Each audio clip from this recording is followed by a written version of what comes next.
Hey everyone, welcome back to the Visually Stunning Movie Podcast. I am Mark. That is Ryan. Hi Ryan. Hello. Netflix is going to put a film in theaters for a couple weeks before it goes to Netflix to make it awards eligible. Kathryn Bigelow, Idris Elba, Rebecca Ferguson, Gabriel Basso, Jared Harris, Anthony Ramos. Man, everyone is in this freaking movie. A lot of people, yeah. It seems like a house of dynamite.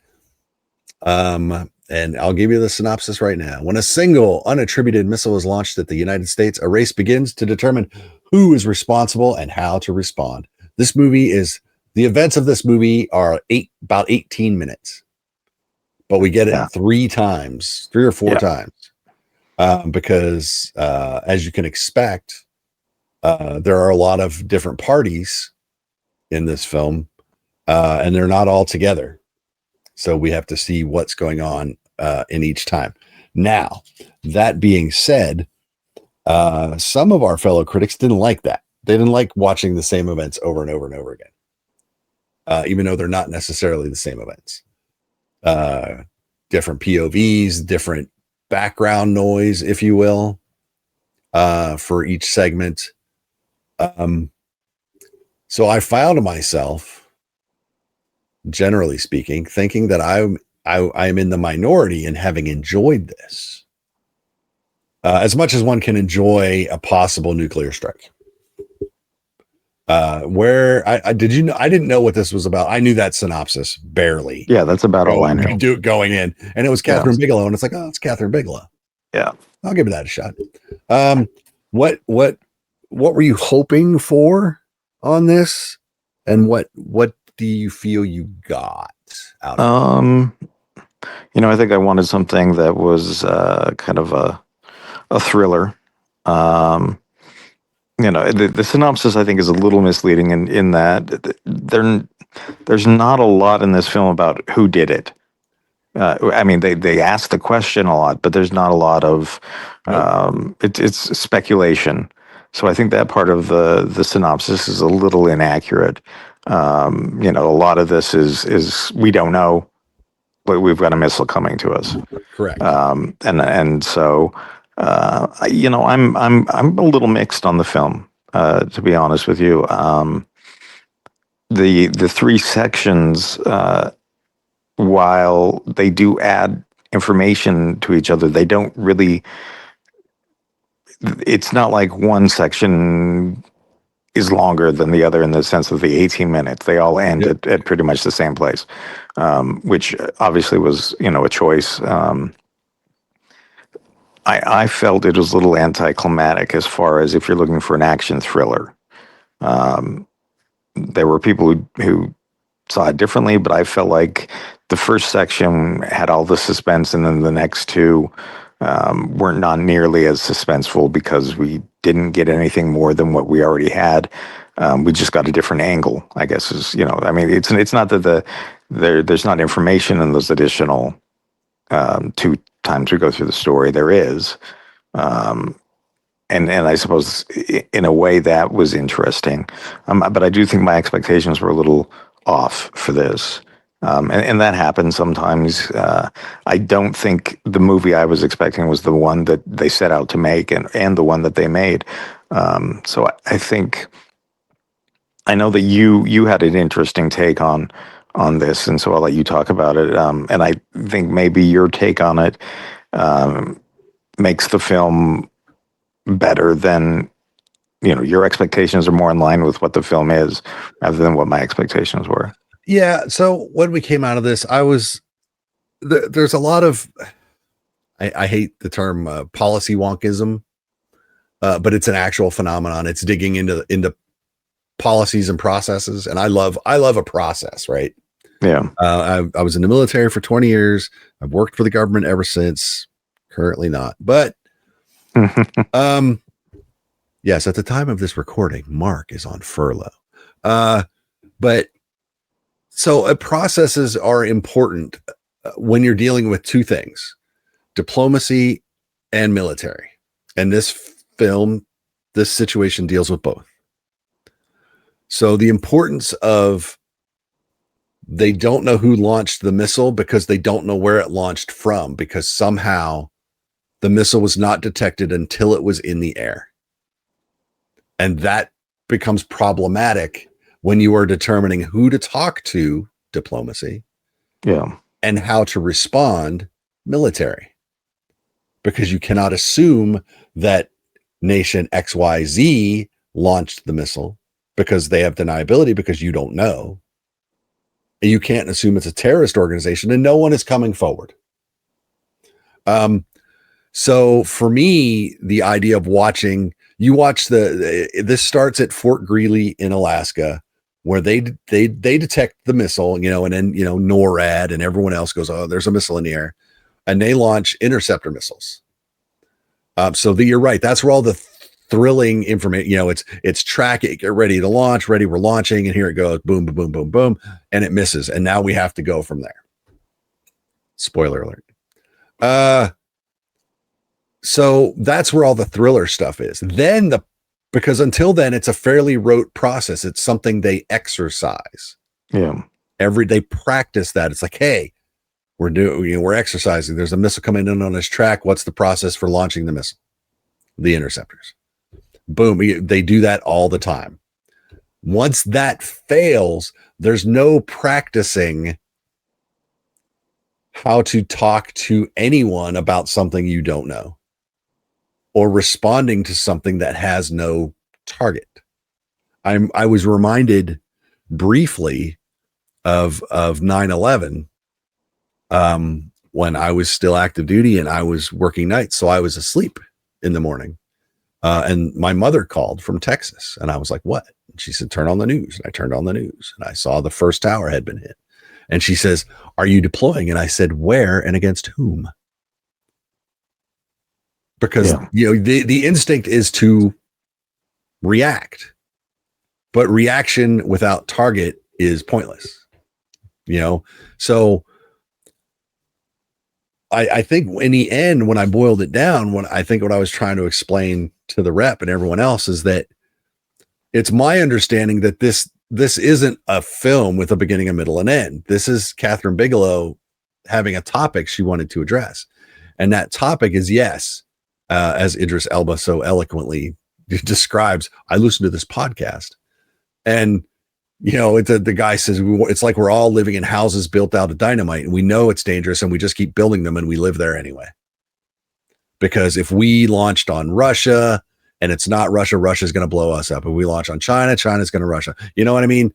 So she was making a statement about the situation we're in. And the fact that there's no resolution is because there is no resolution. Yeah. The whole thing boils down to there are no right choices here, only wrong ones. Any choice you make is wrong. Even let the one missile hit the United States and don't do anything and see what happens. Yeah. Because that's not the right decision either. You can't just let 10 million Americans die in a nuclear blast. That's just not how they're. So again, it's there.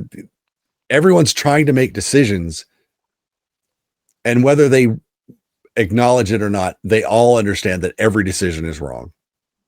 There's no, it's the old war games. The only winning move is not to play. But even here, you can't not play because you're in the game. Already going. Yeah, you're already in the game. So, I think you have to look at this not as a traditional film, but I consider this a smarter version of that pseudo documentary they did at Sundance 2 years ago called War Room. Yeah. And the reason I say that is because this is a much tighter timeline. And yes, it is fictionalized, but a lot of it is based on policies and military chains of command and whatnot. So all of those aspects of it are accurate.